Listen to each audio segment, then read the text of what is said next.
Shalom, shalom bien-aimés de Jésus, soyez bénis, soyez bénis. Alors pour construire une vie réussie, il faut accepter qu'il y aura des mauvais choix, des erreurs. Mais quand le Dieu du rachat et du pardon est dans l'équation, aucun mauvais choix, aussi grave soit-il, n'est synonyme d'échec dans l'absolu. Et l'histoire du fils prodigue le montre clairement. Alors méditons ensemble Luc 15, versets 11 à 32 et voyons comment c'est possible. Versets 11 à 13. Un homme avait deux fils. Le plus jeune dit à son père, « Mon père, donne-moi la part du bien qui doit me revenir. » Peu de jours après, le plus jeune fils ayant tout ramassé partit pour un pays éloigné où il dissipa son bien en vivant dans la débauche. Ce récit est riche d'images qui sont le reflet de l'attitude de beaucoup aujourd'hui. Le fait pour le plus jeune fils de prendre son bien après l'avoir réclamé et d'aller le dilapider en vivant dans la débauche, c'est l'image de celui qui à un moment décide d'abandonner la main de Dieu pour retourner dans le monde. Il commence par réclamer son héritage. L'héritage, ce sont les dons, les grâces, les bénédictions en tout genre que Dieu t'a octroyés. Et quand tu fais le choix d'aller vivre selon le monde dans la débauche, sache que tu prends ton bien entre les mains du Seigneur, ton Père, pour aller le dilapider.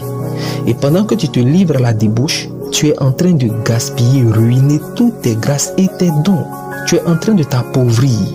La jeune fille qui se livre aux hommes a cru que l'argent est sa richesse, en ignorant que sa véritable richesse, ce sont ses grâces, ses dons, ses talents, ceux-là que Dieu lui avait donnés afin qu'elle réussisse sa vie.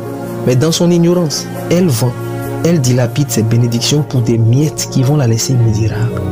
Et c'est ce qui arrive au verset 14. Lorsqu'il eut tout dépensé, une grande famine survint dans ce pays et il commença à se trouver dans le besoin. Ce verset révèle ce qui découle de l'action posée au verset 11 à 13. L'enfant a dépensé tout son bien.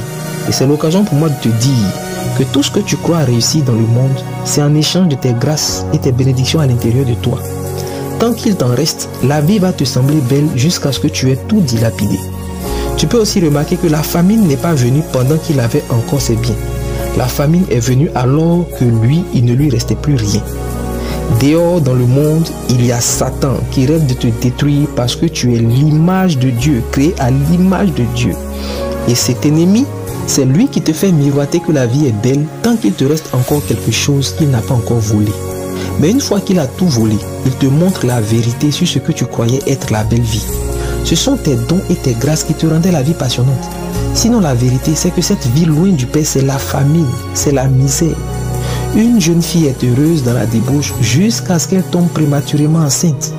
Un jeune homme ou un père de famille est heureux dans la fornication jusqu'à ce qu'il contracte le sida. Alors je prie pour toi.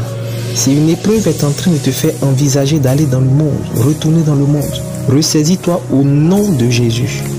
Que tes forces soient renouvelées, que tes pensées soient renouvelées, restaurées, régénérées.